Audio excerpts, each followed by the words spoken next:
Welcome back.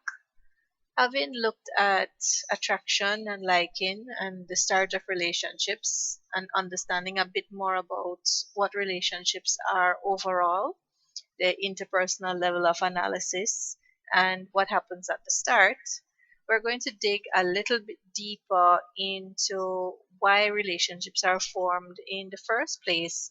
We're going to try to answer a few questions. So, how serious is it really in terms of not caring for infants in a particular way? What happens when we experience too much social isolation? What takes place? So, what are the negative effects? And then, do you know what your attachment style was in your childhood? Do you have any idea? And do you know if it has an impact on the relationships you have in your adult life now? We're going to look at some of these things. We can start with the very basics. We know that all human beings have a need to affiliate. We have a need to form relationships. We have a need to be around others. The very early research, McDougall and others thought that it was an instinct for us to affiliate.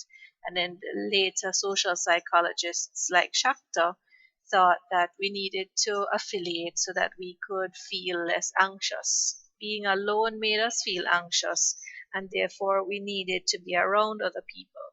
Now, when I first came across this concept, it was very intriguing to think that the way we reduced anxiety was to compare ourselves with others, not just to feel worthy and to feel included, but to get a sense of our own status. So, by looking at what's happening with others, by comparing our own situation with others, then we feel more included and we feel less anxious.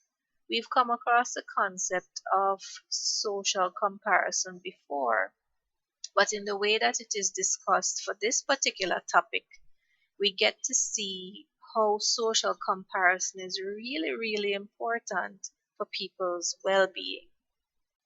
In a few seconds, I'm going to play a video from John Cacioppo. You might have heard his name in terms of the elaboration likelihood model, which was developed by himself and Petty. Now, it's quite unfortunate, really, when I heard that John Cacioppo passed away in 2018. I think you should pay attention to this video.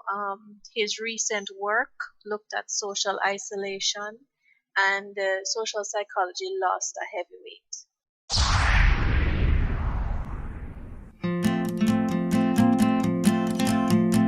I do research in an area called social neuroscience.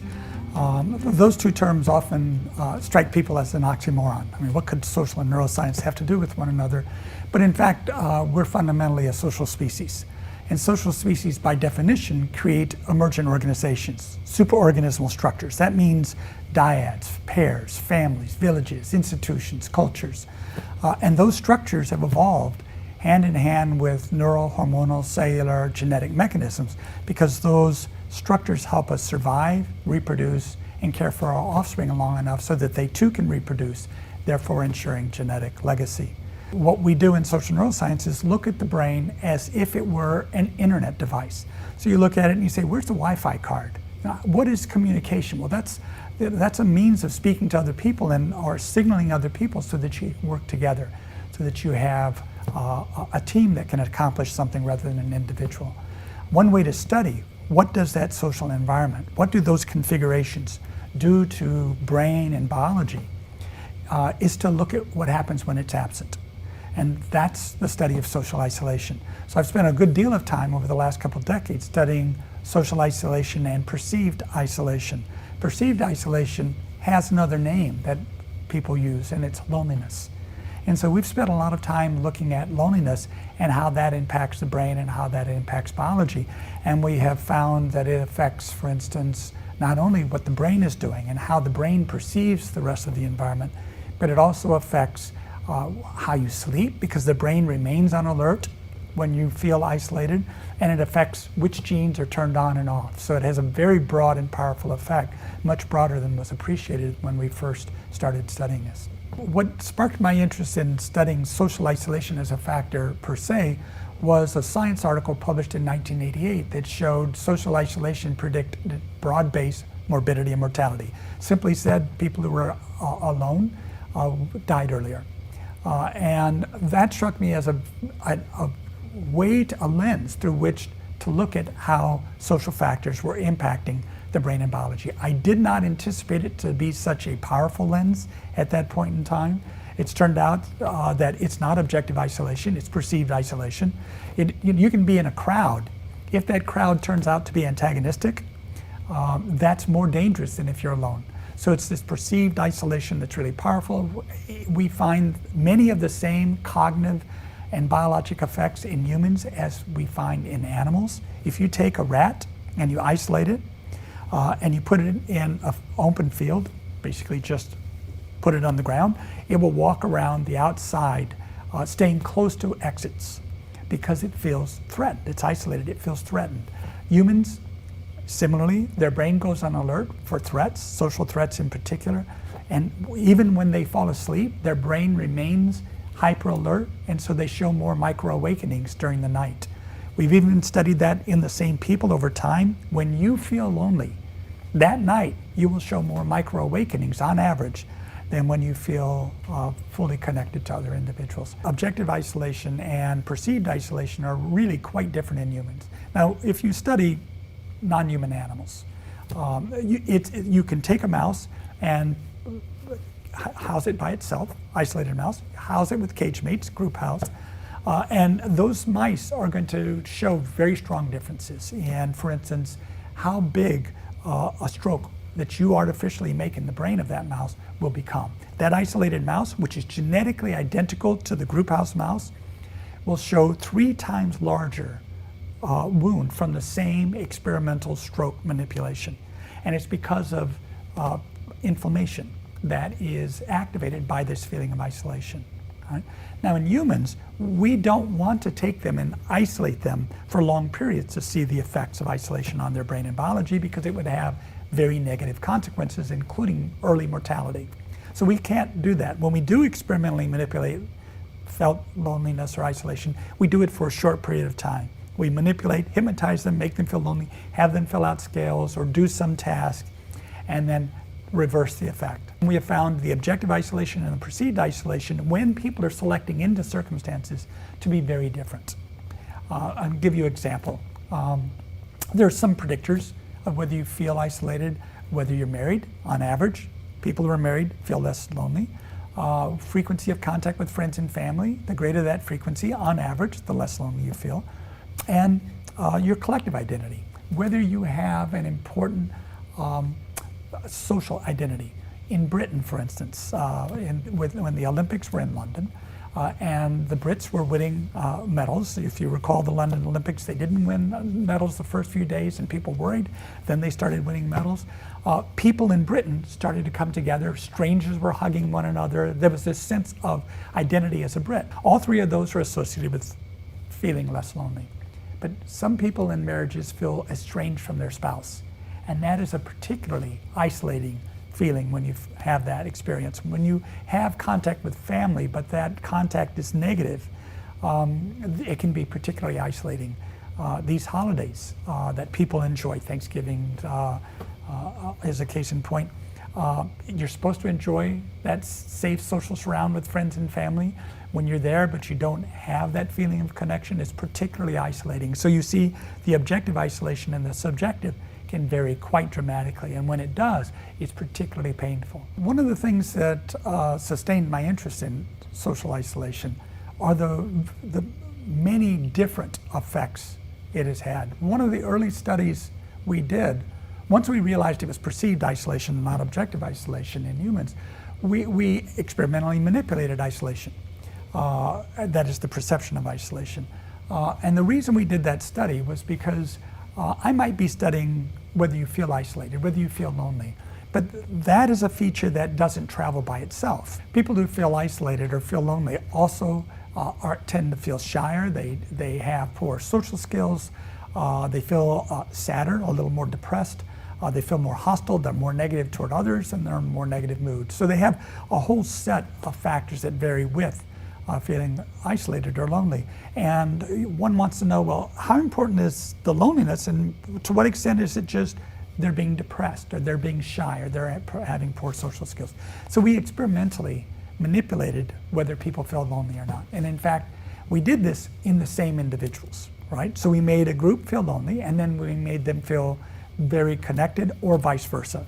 So that order wasn't an important factor. And we did this using hypnosis. And we used in the study participants who had been in another study done at Stanford that Dave Spiegel and Steve Coslin had published, showing that hypnotic inductions led these individuals to actually show brain activation in a region responsible for color vision when they were told they were looking at a color image, whether or not they were. Whereas the low hypnotizables, that region was activated depending on whether they looked at a color image, not whether they were told they were looking at a color image. So that's the best evidence I've ever seen for hypnosis. So we flew out to Stanford. David did the hypnotic induction using our procedures for manipulating loneliness. And these individuals were made to feel lonely or not lonely. They then filled out the surveys that we had found to differentiate lonely and non-lonely people.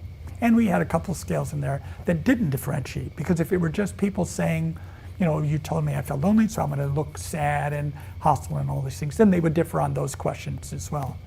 And what we found was really stunning. If I make you feel lonely, you become more depressed, you become shyer, your social skills are poor. And we now have brain imaging work is to say why you actually develop poor social skills when you feel lonely. You feel more hostile. You're angrier toward others. Your mood goes down. You fear negative evaluation. So all these things that we worried about being confounding factors turned out to be consequences. Our research continues to evolve in the area of social isolation. One of the areas of research we've begun and happily are funded through 2020 is to look at isolation in non-human primates as well as humans. We're working with John Capitanio and Steve Cole out in California in the National California Primate Center. They have rhesus monkeys, and we're able to look at those monkeys from the perspective of whether they feel isolated and whether they are isolated.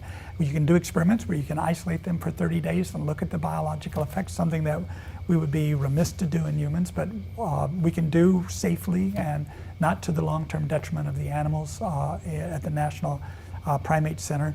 And we're looking at the molecular mechanisms. I mentioned that the brain is signaling the genes, turning them on and off.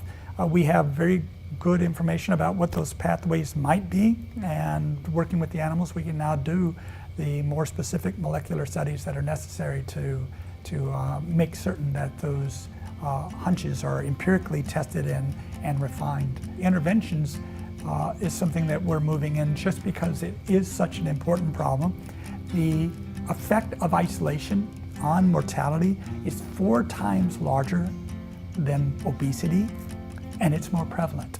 So when you think about obesity as a major health problem, think about felt isolation having 4 times the impact on your health as obesity. So that's why countries are now seeing this as a significant health problem, and it's brought to our table.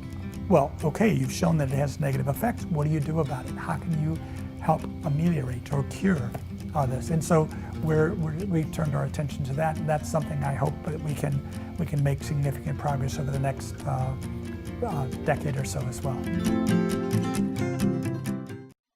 Now, that was such a wonderful video to listen to. I don't have much more to add. From the textbook, you will follow up on terms of the discussion and look at the research. So, for example, they would have said that institutionalized children deprived of contact and care were less mentally and socially advanced and had higher chances of dying compared to institutionalized children given adequate care. They also mentioned the term hospitalism, which is a state of apathy and depression noted among institutionalized infants deprived of close contact with a caregiver. Of course, you would have heard before about research done with rhesus monkeys. One of the things that I found quite impactful in the textbook, in your textbook, was the research on the cardiac patients, and the fact that being able to speak to persons or roommates who already did the surgery had positive impacts on cardiac patients, so that the patients who had a cardiac patient roommate got discharged more quickly. And they explained this in terms of the comparison that was going on. So if you could speak to someone who already went through the process, then your chances of being discharged more quickly increased. That's quite fascinating. So all of that is quite fascinating. Let's move on to attachment styles now and listen to this video from School of Life. One of the greatest questionnaires in the history of 20th century psychology had a modest start in the pages of a local Colorado newspaper, the Rocky Mountain News, in July 1985. The work of two University of Denver psychologists, Cindy Hazan and Philip Shaver, the questionnaire asked readers to identify which of three statements most closely reflected who they were in love. To hugely improve our chances of thriving in relationships, we should dare to take the same test. Option A. I find it relatively easy to get close to others and am comfortable depending on them and having them depend on me. I don't worry about being abandoned or about someone getting too close to me. Option B. I find that others are reluctant to get as close as I would like. I often worry that my partner doesn't really love me or won't want to stay with me. I want to get very close to my partner, and this sometimes scares people away. Option C. I am somewhat uncomfortable being close to others. I find it difficult to trust them completely, difficult to allow myself to depend on them. I'm nervous when anyone gets too close, and often others want me to be more intimate than I feel comfortable being. Which of these options applies to you? A, B, or C? Behind the scenes, the options refer to the three main styles of relating to other people first identified by the English psychologist John Bowlby, the inventor of attachment theory in the 1950s and 60s. Option A signals what is known as a secure pattern of attachment, whereby love and trust come easily. Option B refers to what's known as the anxious pattern of attachment, where one longs to be intimate with others, but is continuously scared of letdown and often precipitates crises in relationships through counterproductively aggressive behavior. Option C is what is known as the avoidant pattern of attachment, where it feels much easier to avoid the dangers of intimacy through solitary activities and emotional withdrawal. Questionnaires in newspapers are rarely of much use, but Hazan and Shaver's is the momentous exception. If there is one thing we should do to improve our relationships, it is to know ahead of time which of the three categories we predominantly belong to, A, B, or C, and to deploy the knowledge in love so as to warn ourselves and others of the traps we might fall into. We then need a little training, because half of us at least are not secure in love. We belong in the camps of either the avoidant or the anxious, and we have, to complicate matters, an above-average propensity to fall in love with someone from the other damaged side, thereby aggravating our insecurities and defenses in the process. Here is a brief list of what avoidance and anxious types should keep in mind in their relationships. If you are an avoidant with someone anxiously attached, well, recognize the extent to which you check out emotionally when things are intense, particularly when there is an offer of closeness. Recognize how you will tend to prefer sex and closeness with strangers, and how nervous you will be around cuddles and kissing. You probably don't want to keep the light on either. Watch how you sabotage long-term intimacy. Have compassion that you are afraid of what you really want. Think back to how in your past closeness would have been frightening because people let you down, and observe how you adopted a strategy of removal to protect yourself. You are hurt, not bad. Remind yourself that the present is different from the past and that you are ruining the present by bringing to it fear-laden dynamics that don't actually belong there. It may feel like your partner is being aggressive and ill-tempered with you for no reason. They are at heart upset and unable to express their needs in any other way. They want you, and that's why they are behaving as they are. Look beneath their nagging and their accusations and believe in their underlying goodwill. When they attack you, see their longing for love. Do that very frightening thing. Extend reassurance and explain calmly the appeal of the cave. If you are an anxious person with an avoidant partner, here are some other things to bear in mind. Things are not necessarily as bad as they seem. The other person's quiet might just be quiet, not a lack of love. Their distance isn't necessarily meanness. It might be their way of maintaining equilibrium. On the other hand, you are not demented or needy to want more, but your way of dealing with what you legitimately need may be aggravating things hugely.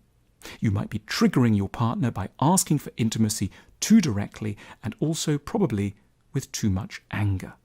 Realize that you need to tread lightly and to be a little distant in requesting closeness.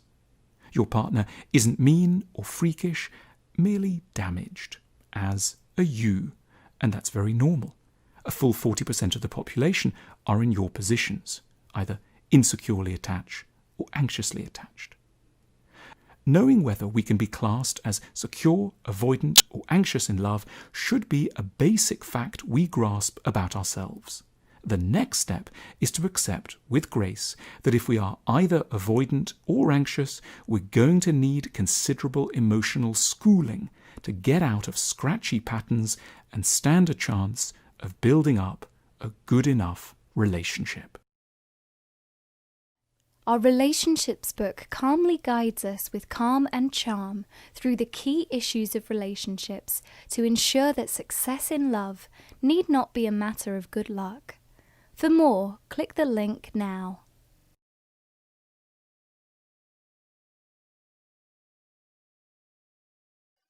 I'm sure you found that fascinating. And I do spend quite a bit of time trying to find the right videos to be able to bring across the information.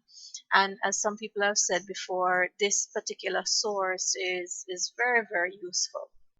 You can trust that I would not share a video unless I thought the contents were accurate. So let's just spend a little more time breaking down some of the concepts that would have been discussed a few minutes ago. So in the textbook, they talk about what attachment behavior actually is, and they describe it in this way. The tendency of an infant to maintain close physical proximity with the mother or primary caregiver. And then they talk about attachment styles as descriptions of the nature of people's close relationships thought to be established in childhood. So this entire section talks about what happens to us in terms of our relationship with our caregivers in the very early days and how that translates into our adult relationships. As the narrator just pointed out, our relationships can be characterized as either secure, avoidant, or anxious. And persons who have secure attachment styles, they trust others more, they're not worried about being abandoned, and they have a stronger belief that they are worthy and liked. They find it easy to be close to others and comfortable being dependent on others. If you are, on the other hand, insecure, you might be insecure avoidant or you might be insecure anxious. For the avoidant person, they suppress their attachment needs and therefore they try to stay away, of course, as avoidant would suggest. The past attempts to be intimate have been rebuffed, and therefore, when they try to get close to others, they feel uncomfortable about it and they find it difficult to trust or depend. They feel nervous when anyone gets close because I guess they fear that they're going to be rebuffed again. Then, if you're anxious, you're concerned that the other will not reciprocate, and sometimes you can come on either too strong or your feelings and emotions are a little too intense, and therefore it's a bit too much to be handled. Right? There is concern that others will not reciprocate, feel that a close partner does not really offer love or may leave, and then there is a need to merge with the other person, which can again become too intense. Now, there are a number of persons who would have done studies on attachment styles, some with respect to attachment styles for children and some with respect to attachment styles in adults. And you will hear names like John Bowlby, you will hear Hazan and Shaver, as was mentioned in the video. And there's also the work by Ainsworth and her own colleagues, and they came up with slightly different terminology. So she would have described attachment relationships as secure, as well as anxious avoidant and anxious resistant, or otherwise called ambivalent. Secure is pretty much the same thing that was described before. A secure attachment is characterized by intense feelings of intimacy, emotional security, and physical safety when the infant is in the presence of an attachment figure. Now, when we come to the second part of the lecture, when we talk about close relationships, you will see the extent to which intimacy and emotional security can form one basis of love and form the basis for close and continuous relationships. But if you're not secure, then you have more challenges in remaining in a relationship that is characterized by love in the sense of companionship and commitment, and in the sense of it being more stable, where you do not have as much communication problems or problems in terms of feeling close to your partner. In terms of the anxious and avoidant group of children, their relationships were characterized by a low need to accept physical contact from the caregiver when reunited after separation. And you know what that means. If the caregiver does not show the child a lot of attention and they tend to leave them for extended periods of time, when the caregiver returned after the separation period, then the child feels uncomfortable with being reunited after the separation, and they take an avoidant reaction to that to be able to deal with the feelings that they would be experiencing. So that develops into adulthood where you don't want to feel rebuffed because you have a need that wasn't fulfilled, and you just decide that, hey, I'm going to stay away because that's the safest thing for me to do. And then you have the anxious ambivalent children, characterized by intense distress at their caretaker's departure and an inability to be soothed upon return of the caregiver. So this is the typical, you can't do anything to please this child or to please this adult, because when you're away they're anxious, and when you return it's no longer, it's not comforting either.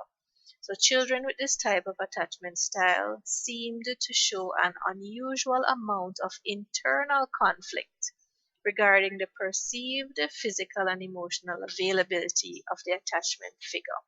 And I would assume that they can never have enough. And no matter what you do, they will always feel a bit lonely. And then you also have other research that explains a bit more what you would have already heard.